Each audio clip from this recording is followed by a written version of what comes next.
झुरे झुरे बहे पूरवैया पवन रस डोले पवन रस डोलाई हो। झुरे झुरे बहे पूरवैया पवन रस डोले पवन रस डोलाई हो। सखी उठेला कंवरिया में पीरे कोयलिया लागी बोले कोयलिया लागी बोलाई हो। सखी उठेला कंवरिया में पीरे कोयलिया लागी बोले कोयलिया लागी बोलाई हो। भितरा से निकेरी नदिया बिराहे बोलिया बोले बिराहे बोलिया बोलाई हो।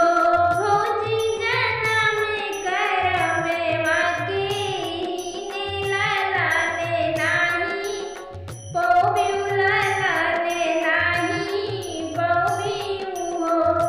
भौजी जन्म करम वाके हीने ललाने नाही पौबिउ ललाने नाही पौबिउ हो। इतनी भजन सुनी रानी तो पंडित से रज करे पंडित से रज करे हो। पंडित खोली दे क्या पोथिया पुराने ललाने कवे हुई है ललाने कवा हुई हानि हो। पंडित खोली दे क्या पोथिया पुराने ललाने कवे हुई है ललाने कवा हुई हानि हो। उलटी पुलटी पंडित देखे तो देखा हिना पावई तो देखा हिना पामाई हो।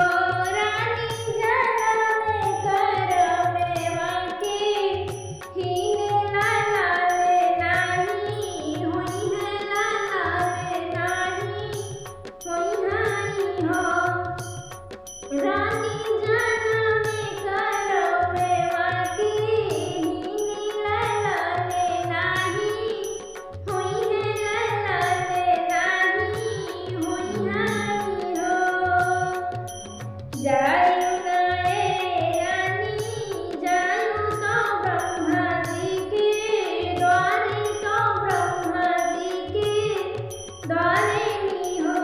रानी ऊनी के ललाने अधिकारे ललाने तुम है देई है ललाने तुम है देई हानि हो। रानी ऊनी के ललाने अधिकारे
एक लाल